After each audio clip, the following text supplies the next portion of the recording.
Good afternoon. Hope you're warm and safe on this cool Friday afternoon. Thought I would read maybe about 4 poems by Denise Levertov, wonderful poet. She was British born and then a naturalized American citizen.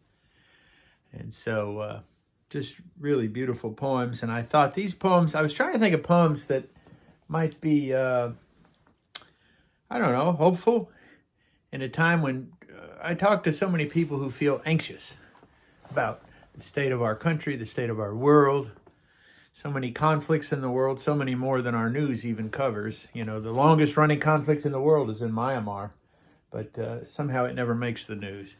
But a lot of trouble in the world, in the Sudan and, of course, Ukraine and Nigeria and various places. And, of course, Israel. Can't forget Israel and Gaza. So, with all that struggle in the world, I thought I would read some very simple poems by Denise Levertov. And so the first one is called First Love. It was a flower. There had been, before I could even speak, another infant, girl or boy unknown, who drew me. I had an obscure desire to become connected in some way to this other, even to be what I faltered after, falling to hands and knees, crawling a foot or two, clambering up to follow further, until arms swooped down to bear me away. But that one left no face, had exchanged no gaze with me. This flower, suddenly, there was, before I saw it, the vague past, and now, forever. Nearby was the sandy sweep of the Roman road, and where we sat, the grass was thin from a bare patch of that poor soil. Solitary sprang the flower, face upturned, looking completely openly into my eyes. I was barely old enough to ask and repeat its name. Convolvulus, said my mother. Pale shell pink. A chalice no wider across than a silver sixpence. It looked at me. I looked back. Delight filled me as if I, not the fat flower, were a flower and were a brimful of rain. And there was endlessness. Perhaps through a lifetime, what I've desired has always been to return to that endless giving and receiving, the wholeness of that attention, that once in a lifetime secret communion.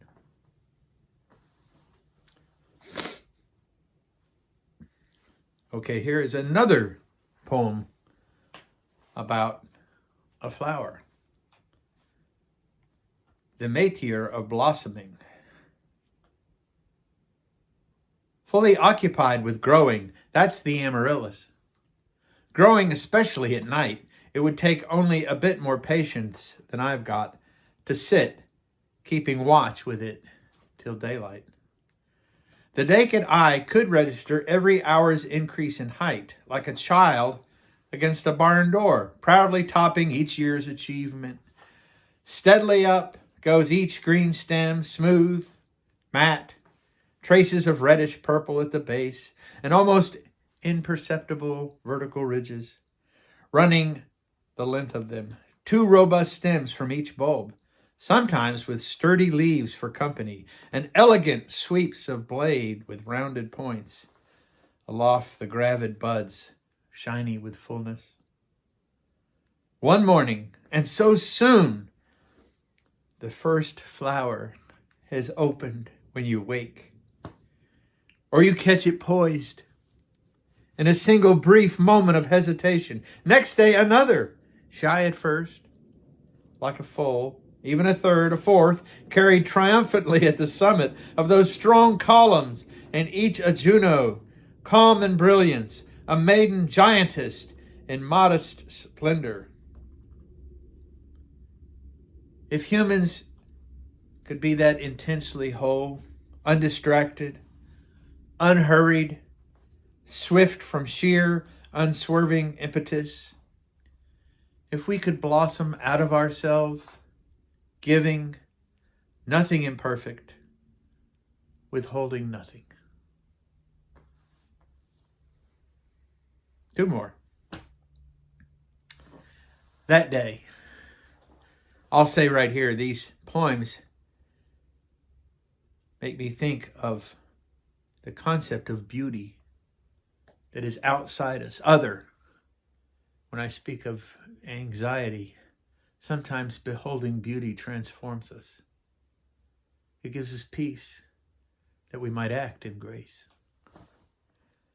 Across a lake in Switzerland 50 years ago, light was jousting with long lances, fencing with broad swords, back and forth among the cloudy peaks and foothills. We watched from a small pavilion, my mother and I, enthralled.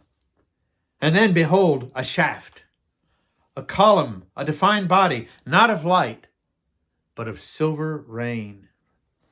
It formed and set out from the distant shore, leaving behind the silent feints and thrusts, and advanced unswervingly at a steady pace toward us. I knew this. I'd seen it. Not the sensation of déjà vu. It was Blake's ink-washed vision, the Spirit of God moving upon the face of the waters. The column steadily came on across the lake toward us. On each side of it, there was no rain. We rose to our feet breathless, and then it reached us and it took us into its veil of silver. It wrapped us in finest weave of wet, and we laughed for joy, astonished.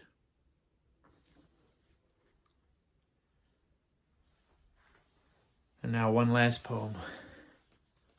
Moments of Joy. A scholar takes a room on the next street, the better to concentrate on his unending work. His word, his world, his grown children feel bereft.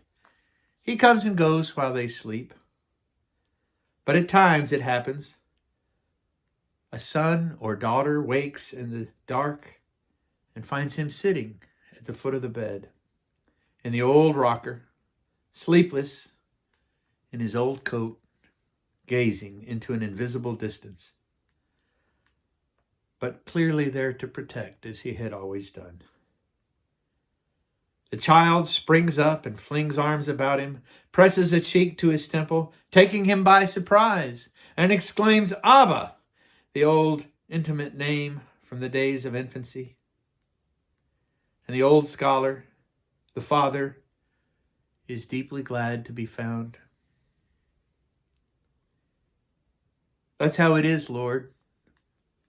Sometimes you seek, and I find. Blessings to you all this weekend. Hope you have a great time and behold the wonder of the world around us.